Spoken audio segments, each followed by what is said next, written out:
Et vous voyez ce décompte qui continue, 19h59 et 35 secondes. Ça veut dire qu'on est à 25 secondes du résultat. Il est donc presque 20h. Nous sommes maintenant en mesure de vous révéler le nom du nouveau président de la République française.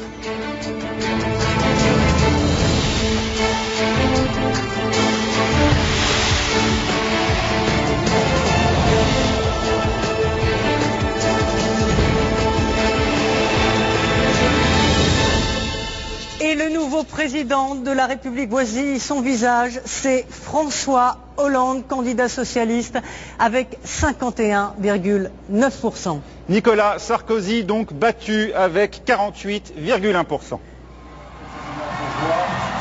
Voilà, nous sommes à Tulle, en Corrèze, là où se trouve François Hollande, donc député de Corrèze.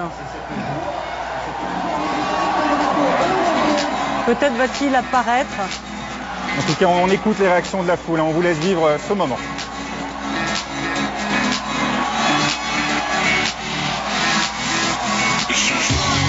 On voit Thomas Hollande, là, sur l'écran.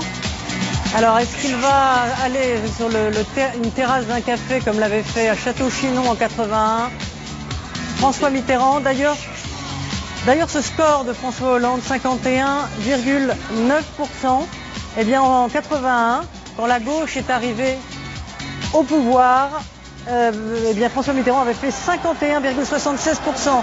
Et voilà, donc là nous sommes rue de Solferino, à Paris, cette fois au siège du Parti Socialiste, rue de Solferino.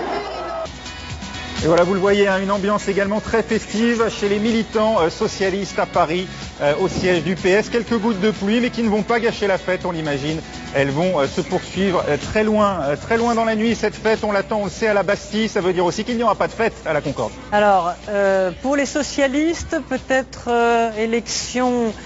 pluvieuse élection heureuse. Ah, on est avec Pauline Pacard, en direct de la Bastille. Oui. Pauline, quelle est l'ambiance sur place?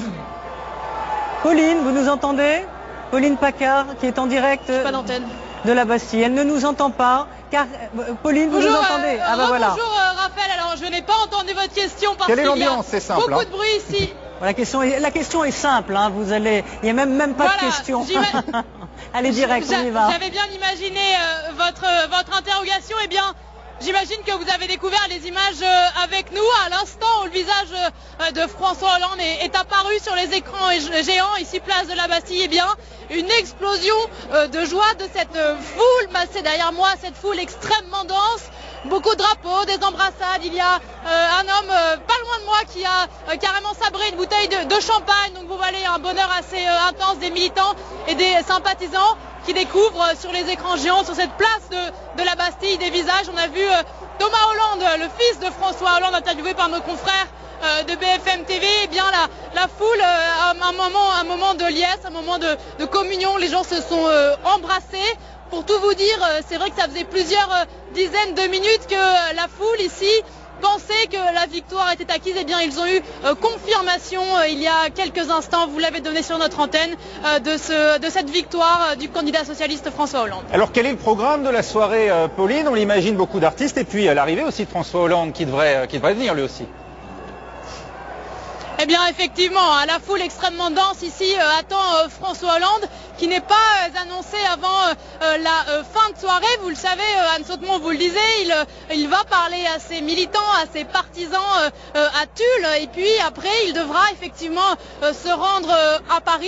Vous savez que le programme de la soirée a été tenu secret par l'équipe de campagne de François Hollande jusqu'à ces dernières minutes, par superstition, par crainte peut-être aussi de résultats plus surprenants. Eh bien, François Hollande devrait se rendre ici à la Bastille, apparemment directement depuis Tulle. Donc vous le voyez, ce sera encore dans plusieurs heures, mais nul doute qu'en attendant son arrivée, la fête sera immense. Et puis tous ces gens ici, place de la Bastille, on se souvenir d'une même fête il y a bien longtemps, le 10 mai 1981, quand François Mitterrand avait été élu président de la République.